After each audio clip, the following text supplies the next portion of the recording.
दोस्तों, tally prime course की इस श्रृंखला में पिछले वीडियो में हमने बेसिक अकाउंटिंग कॉन्सेप्ट्स को सीखा था और उसी कड़ी को आगे बढ़ाते हुए आज की क्लास में हम कुछ स्पेशल जनरल एंट्रीज को डिस्कस करने वाले हैं।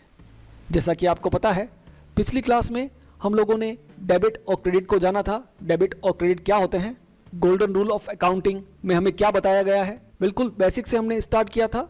और उसी क्लास में हमने कैपिटल और drawing, purchase, sales, fix assets और एक्सपेंसेस से संबंधित जनरल एंट्रीज को सीखा था, किस तरह से एंट्रीज को बनाया जाता है। और मैंने आपको यह भी बताया था कि जब आप इन एंट्रीज को सीख लेंगे तो ही आप टैली सॉफ्टवेयर में काम कर पाएंगे। और आज की क्लास में हम विशेष रूप से डिस्काउंट्स को समझेंगे। डिस्काउंट से संबंधित एंट्रीज को किस तरह से बुक्स में पास किया जाता है, free sample, charity, loss by fire, bad debts, live stock और एक्सपेंसेस ऑन असेट्स।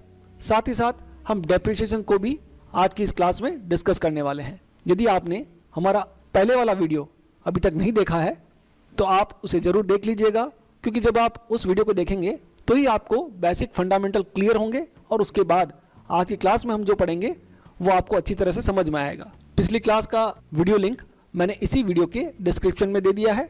आगे बढ़ने से पहले हमेशा की तरह मेरा आपसे निवेदन है कि यदि अभी तक आपने हमारे इस चैनल को सब्सक्राइब नहीं किया है तो प्लीज़ अभी कर लीजिए।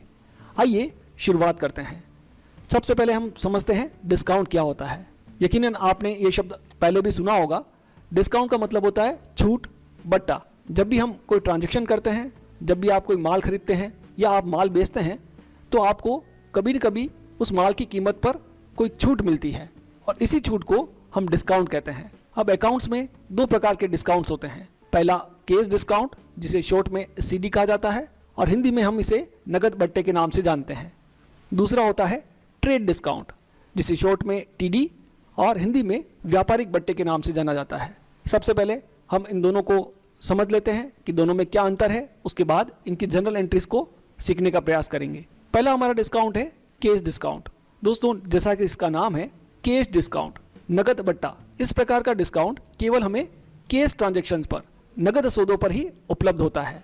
इस प्रकार के डिस्काउंट की हमें सेपरेट एंट्री करनी पड़ती है, अलग से इसे दिखाना होता है और इसके दो प्रकार होते हैं। पहला डिस्काउंट पेड या डिस्काउंट अलाउड। जब आप अपने ग्राहकों को डिस्काउंट देते हैं तो उसे डिस्काउंट पेड या डिस्काउंट अलाउड कहा जाता है। और डिस्काउंट देना एक तरह से हमारे लिए लॉस होता है, हानि होती है, इसलिए ये ऑलवेज डीआर होता है। दूसरा इसका टाइप है डिस्काउंट रिसीव्ड। जब आपको कभी छूट मिलती है, डिस्काउंट रिसीव होता है, तो वो आपके लिए प्रॉफिट होता है, लाभ होता है, इसलिए डिस्काउंट रिसीव्ड हमारी बुक्स में ऑलवेज क्रेडिट होता है। जबकि ट्रेड डिस्काउंट नगद और उधार दोनों प्रकार की ट्रांजैक्शंस पर हमको उपलब्ध होता है। इसकी अलग से कोई एंट्रीज हमारी बुक्स में नहीं होती हैं। इसके कोई टाइप्स भी नहीं हैं। जैसे यहाँ पर कैश डिस्काउंट में दो टाइप्स थे, discount paid, discount received. Trade discount का कोई टाइप नहीं होता। इसका जो अमाउंट होता है उसे मूल राशि में से घटा कर लिखते हैं, सब्ट्रैक्ट कर देते हैं, रिड्यूस कर देते हैं मेन अमाउंट में से। अभी हम प्रैक्टिकली सीखेंगे किस तरह से इनके ट्रांजैक्शन होते हैं और किस तरह से हमें एंट्रीज को पास करना है। सबसे पहले बात करते हैं कैश डिस्काउंट की। 1000 रुपये का माल 10% नगद बट्टे पर खरीदा। Goods purchase ₹1000 on 10% cash discount. आप माल खरीदने गए, 1000 रुपये का माल था और सामने वाले व्यापारी ने आपको बोला कि 1000 रुपये के माल पर आपको 10% डिस्काउंट दिया जा रहा है। अब जब हम इसकी जनरल एंट्री को पास करेंगे तो रूल्स को ध्यान में रखते हुए पास करेंगे।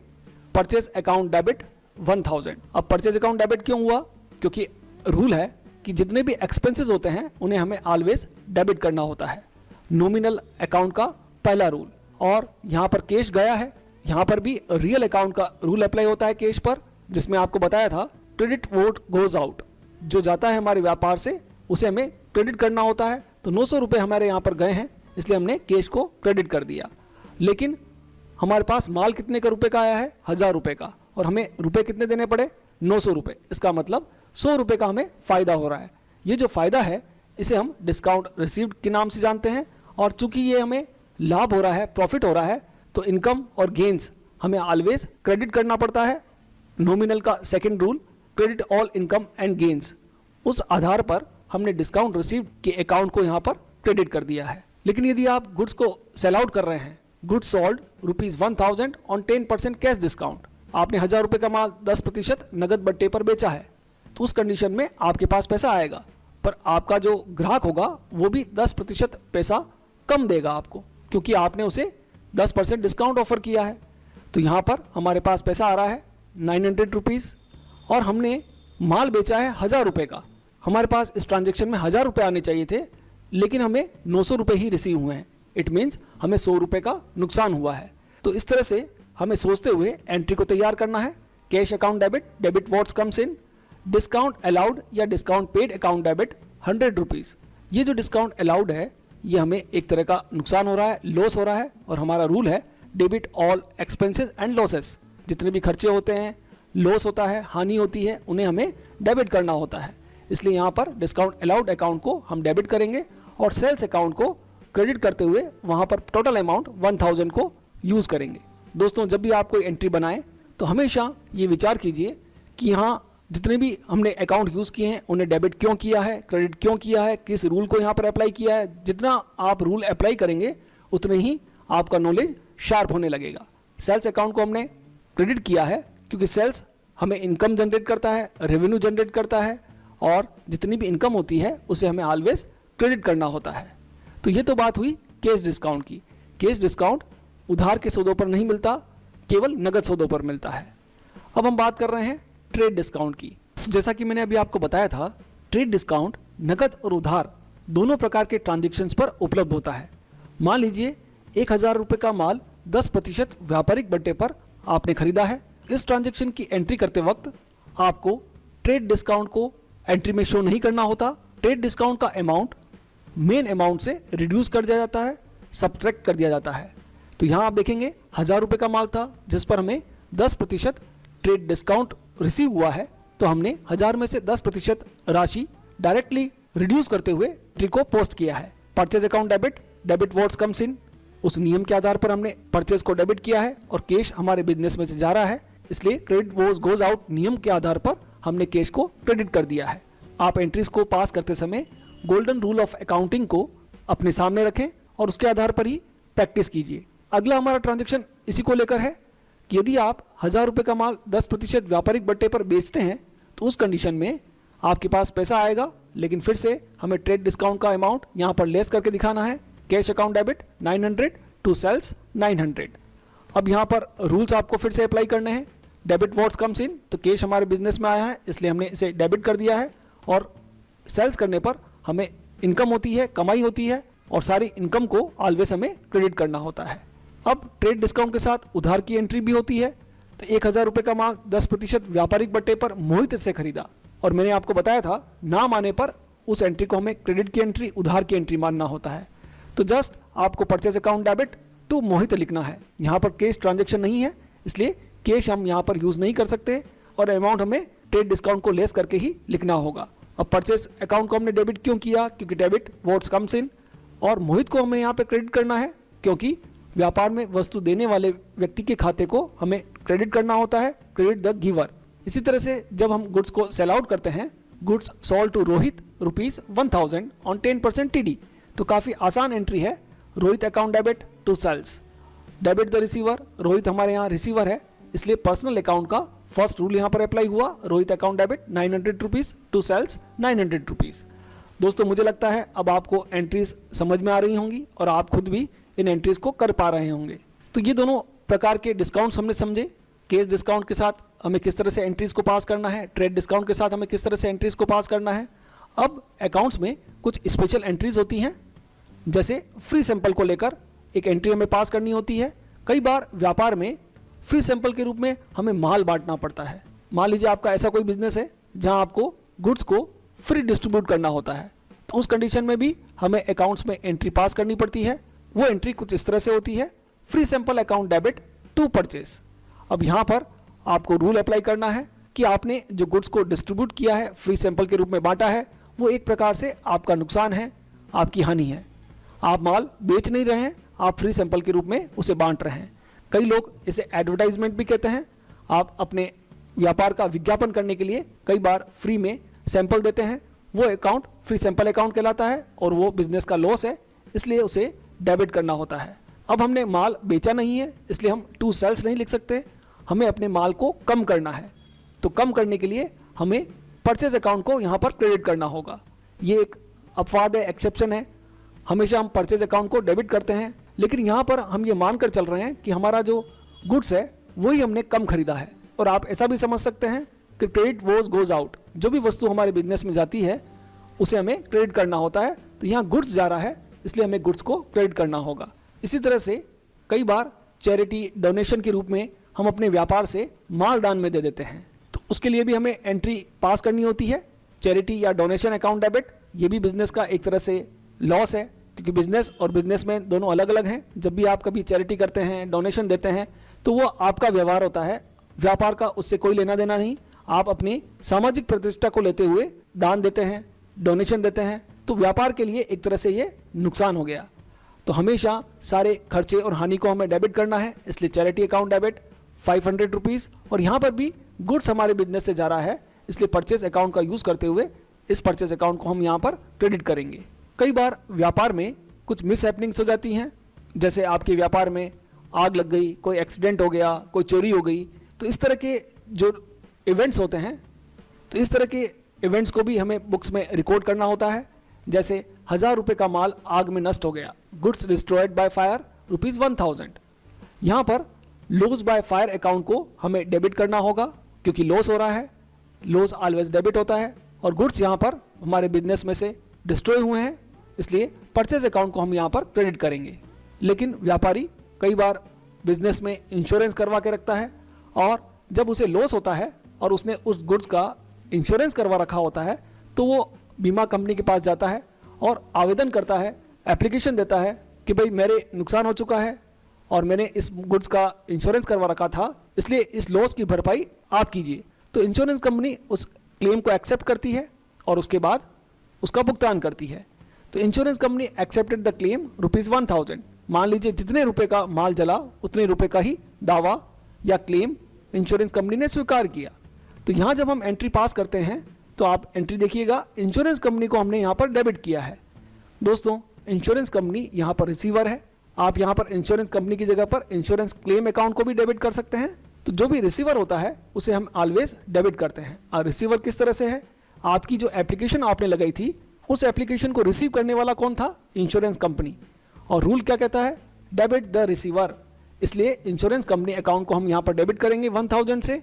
और हमारी बुक्स में हमने जो लॉस बुक किया था, हमने पहले वाली एंट्री में लॉस बाय फायर अकाउंट को डेबिट किया था, तो यहाँ पर लॉस बाय फायर अकाउंट को हम क्रेडिट करेंगे, क्योंकि पहले वाली एंट्री में हमें नुकसान हुआ था, लॉस हुआ था, और इस वाली एंट्री में उस नुकसान की भरपाई इंश्योरेंस कंपनी करने वाली है। इसलिए अब हमारी बुक्स में किसी प्रकार का कोई लॉस नहीं होगा।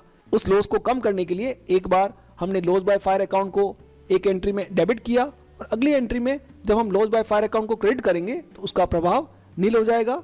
हमारी बुक्स में इस अकाउंट में बैलेंस 0 हो जाएगा। यदि कुछ समय बाद इंश्योरेंस कंपनी हमें पैसा देती है तो उस कंडीशन में हम कैश या बैंक अकाउंट को डेबिट करेंगे और इंश्योरेंस कंपनी को क्रेडिट कर देंगे। इसी तरह से यदि आप किसी लाइव स्टॉक का अपने बिजनेस में यूज़ करते हैं, मान लीजिए आपने व्यापार के लिए घोड़ा खरीदा, तो हम यहाँ पर हॉर्स अकाउंट को डेबिट नहीं कर सकते। जितनी भी जिंदा वस्तु हम अपने व्यापार में खरीदते हैं उसके लिए हम अकाउंट्स में लाइव स्टॉक अकाउंट का यूज़ करते हैं। Live stock account debit to cash. दोस्तों, जब हम लाइव स्टॉक की जगह हॉर्स लिखेंगे, या कभी आपने कोई भैंस खरीदी है तो बफेलो लिखेंगे, कुत्ता खरीदा है तो आप डॉग लिखेंगे, तो इस तरह से लिखने पर एंट्री तो पास हो जाएगी, लेकिन कोई आपकी एंट्री को पढ़ेगा तो बड़ा अजीब सा लगेगा। इसलिए हमें लाइव स्टॉक का यूज़ करना चाहिए। दोस्तों, वैसे तो हम व्यापार आशावादी बनकर करते हैं, लेकिन कभी कभी ऐसी परिस्थितियां हो जाती हैं जब हमारा पैसा डूब जाता है। तो न चाहते हुए भी जब हमारा पैसा डूब जाता है तो उसे हम बैड डेट्स या डूबत ऋण के नाम से जानते हैं। जैसे रवि को 10,000 रुपये का माल बेचा, गुड सोल्ड टू रवि ₹10,000। तो इसकी हम सिंपल सी एंट्री करेंगे, Ravi account debit to sales. अब आप रवि से 10,000 रुपये मांगते हैं, लेकिन रवि को कई बार कहने के बाद भी रवि ने पैसा नहीं दिया। और जब आप एक बार उसके घर गए तो उसने कहा कि भाई मेरे पास केवल 6,000 रुपये हैं, ये लेने हो तो लीजिए, नहीं तो मैं ये भी नहीं दूंगा। तो व्यापारी लड़े झगड़े में विश्वास नहीं करता, वो सोचता है जो आया वही पाया। तो यहाँ पर हमें रवि से पूर्ण भुगतान में, फुल एंड फाइनल सेटलमेंट में केवल 6,000 रुपये प्राप्त हुए, जबकि हम उसे 10,000 रुपये मांग रहे थे। तो दोस्तों, यहाँ पर जो हम एंट्री पास करेंगे उसमें 6,000 रुपये हमें प्राप्त हो रहे हैं, 4,000 रुपये हमारे डूब गए हैं, यानी वो हमें अभी वापस प्राप्त नहीं होने वाले हैं। तो ऐसी कंडीशन में cash account debit 6,000, bad debts account debit 4,000, to Ravi 10,000 से हमें एंट्री पास करनी पड़ेगी। अब ये एंट्री किस तरह से हुई है? डेबिट व्हाट्स कम्स इन, व्यापार में आने वाली वस्तु को हमें डेबिट करना होता है। 6,000 रुपये प्राप्त हुए हैं हमें, इसलिए हमने कैश को डेबिट कर दिया है, और 4,000 रुपये हमें प्राप्त नहीं हुए हैं। ये 4,000 रुपये हमारे लिए नुकसान है, हानि है, तो इसे हमें बैड डेब्ट्स अकाउंट में रिकॉर्ड करना होगा, और जितने भी लॉस होता है व्यापार में उसे हमें डेबिट करना पड़ता है। और देने वाला रवि था, तो उसके अकाउंट को टोटल अमाउंट से 10,000 रुपये से हम क्रेडिट करेंगे। दोस्तों, कई स्टूडेंट्स यहाँ पर डिस्काउंट अलाउड लिख देते हैं, तो ये हमें ध्यान रखना है, हमने उसे डिस्काउंट ऑफर नहीं किया है, उसने पैसा देने से ही मना कर दिया है। उस स्थिति में ही हमें बैड डेब्ट्स अकाउंट का यूज़ करना होता है। लेकिन कई बार व्यापार में ऐसा भी होता है कि हमें लगता है पैसा डूब गया, लेकिन हो सकता है रवि का हृदय परिवर्तन हो जाए और वो आपको जो भी पैसा आपका डूबा था वो वापस लौटा दे। रवि से बकाया 4,000 रुपये हमें प्राप्त हो गए। बैड डेब्ट recovered from Ravi and received ₹4,000। अब ऐसी कंडीशन में हमें एंट्री फिर से पास करनी होगी, cash debit 4,000 to bad debts recovered. वो जो बैड डेब्ट्स अकाउंट को हमने डेबिट किया था, यदि सेम फाइनेंशियल ईयर में वो हमें प्राप्त हो जाता है तो हम केवल बैड डेब्ट्स अकाउंट का ही यूज़ करेंगे, और नेक्स्ट फाइनेंशियल ईयर में हमें वो पैसा रिसीव होता है तो हमें बैड डेब्ट्स रिकवर्ड एक नए अकाउंट का यूज़ करना होगा, और ये हमारी एक तरह से इनकम है, और जितनी भी इनकम होती है उसे हमें क्रेडिट करना होता है। दोस्तों, इसी तरह से हम जब भी व्यापार में कोई असेट परचेस करते हैं तो उस असेट को खरीदने के बाद भी कई तरह के खर्चे हमें उसके लिए करने होते हैं। जैसे स्टार लिमिटेड से हमने एक मशीनरी खरीदी है 20,000 रुपये में। अब ये मशीनरी हमने उधार खरीदी है, इसलिए इसकी एंट्री होगी machinery account debit to star limited. Debit what's comes in, व्यापार में आने वाली वस्तु के खाते को हमें डेबिट करना है, इसलिए मशीनरी अकाउंट को हमने यहाँ पर डेबिट किया है। और credit the giver, star limited यहाँ पर गिवर है, इसलिए गिवर को हमें क्रेडिट करना होता है। लेकिन मशीन लाने के बाद हमने उस मशीन की स्थापना के लिए 1,000 रुपये की मजदूरी चुकाई। Paid wages for installation of machinery ₹1,000।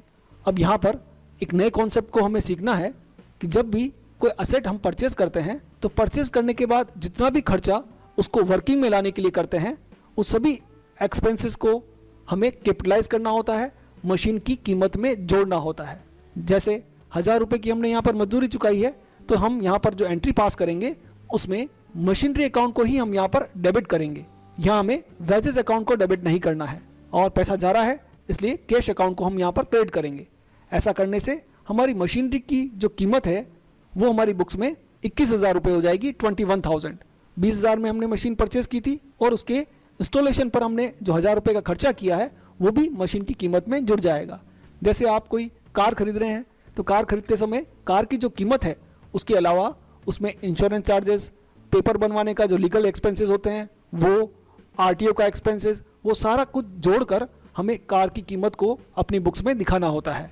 लेकिन जब हम असेट को अपने बिजनेस में ले आते हैं तो समय के साथ उसकी वैल्यू में कमी होती है, जिसे हम डेप्रिसिएशन के नाम से जानते हैं। जैसे मशीनरी पर 10% की दर से मूल्यह्रास लगाया, depreciation on machinery at the rate 10%। अब डेप्रिसिएशन एक तरह का व्यापार का लॉस है, नुकसान है, इसलिए डेप्रिसिएशन को हमें डेबिट करना होगा, और जिस संपत्ति की वैल्यू में कमी आई है उस संपत्ति के अकाउंट को हमें क्रेडिट करना होगा। जैसे आपने कोई बाइक खरीदी है 50,000 रुपये में, और जब आप उसे अगले साल या कुछ महीनों बाद बेचने जाएंगे तो पूरे 50,000 आपको नहीं मिलेंगे, हो सकता है आपको 40,000 रुपये मिले। तो ये जो 10,000 का लॉस हुआ है उस लॉस को हमें अपनी बुक्स में दिखाना होता है, जिसे हम डेप्रिसिएशन के नाम से अपनी बुक्स में दिखाते हैं। तो दोस्तों, टैली सीखने से पहले आप ये सारी जनरल एंट्रीज को अच्छी तरह से सीखें, और उसके बाद टैली सॉफ्टवेयर पर काम करने के लिए आप तैयार होंगे। जैसा कि मैंने आपको सेकंड वीडियो में बताया था कि लेजर्स बनाने से पहले हमें एंट्रीज अच्छी तरह से आनी चाहिए। अब हमने एंट्रीज को सीख लिया है, अब हम नेक्स्ट वीडियो में लेजर्स को क्रिएट करना सीखेंगे, और उसके लिए आवश्यक है कि हमें टैली के जो प्री डिफाइंड ग्रुप्स हैं उनके बारे में पूरी जानकारी हो। तो नेक्स्ट वीडियो में हम टैली प्राइम के सारे ग्रुप्स को डिस्कस करेंगे, किस ग्रुप में कौन सा लेज़र बनता है, और उसके बाद हम आगे बढ़ेंगे। दोस्तों, यदि आज का हमारा ये वीडियो आपको पसंद आया हो, उपयोगी लगा हो, ज्ञानवर्धक लगा हो, तो आप इसे ज़रूर लाइक करें, शेयर करें और कमेंट करें। आज की वीडियो में इतना ही, मिलते हैं अगले वीडियो में। तब तक के लिए खुश रहिए, सीखते रहिए, सिखाते रहिए। वीडियो देखने के लिए आपका बहुत बहुत धन्यवाद।